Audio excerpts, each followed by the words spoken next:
වයස අවුරුදු 14දී උසස් පෙළ විභාගයට මුහුණ දී ඒ සාමාර්ථ 3ක් ලබා ගනිමින් උත්සාහය, වීරය, දක්ෂතාවය වචනින් පමණක් නොව ක්‍රියාවෙන් ඔප්පු කර පෙන්නූ අපේ කාලයේ යතිවරයාණෝ වීර ගොඩට වඩින වගයි. අපිට මේ ලෝකේ කරන්න තියෙන අමාරුම දේ අපි මේ තාම හොය යනවා පින්වත්නි. ඒක ලේසියෙන් කාටවත් ළඟා කරගන්න බෑ. ඊතර පින්වත්නි ඒක තමයි අපි කියන්නේ මේ නිවන් දකින්නවා කියන දේ. චතුරාර්ය සත්‍ය මනවින් අවබෝධ කරගන්නවා කියන එක. එහෙමනම් පින්වත්නි මේ ලෝකෝත්තර සම්මාදිට්ඨිය අන්න ඒ අපි අමාරුයි කියන දේ පින්වත්නි අපිට උගන්වනවා. අවබෝධ කරවනවා.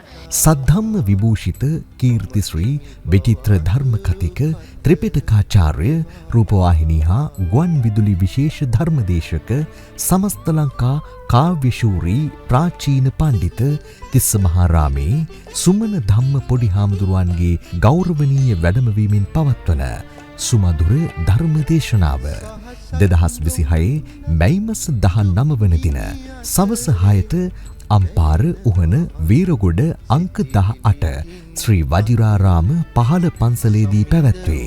වෙසක් සතියට සමගාමීව පවත්වන මෙම උතුම් පින්කම විහාරාධිපති පූජ්‍ය ගන්තුනී සුචින්න නායක ස්වාමීන් වහන්සේගේ අනුශාසකත්වයේ යටතේ පූජ්‍ය නාගොල්ලාගම රේවත ස්වාමීන් වහන්සේගේ මූලිකත්වයෙන් හා දායක පින්වතුන්ගේ දායකත්වයෙන් මෙම උතුම් පින්කම සිදු කෙරේ. උතුම් බණපදයකින් සවන්පත් සනහාගෙන මෙලොව පරලොව දෙලොව දියුණුව පිණිස පින් රැස් කර ගැනීමට ඔබ සැමට මෙත් සිතින් ආරාධනා කර සිටිමු.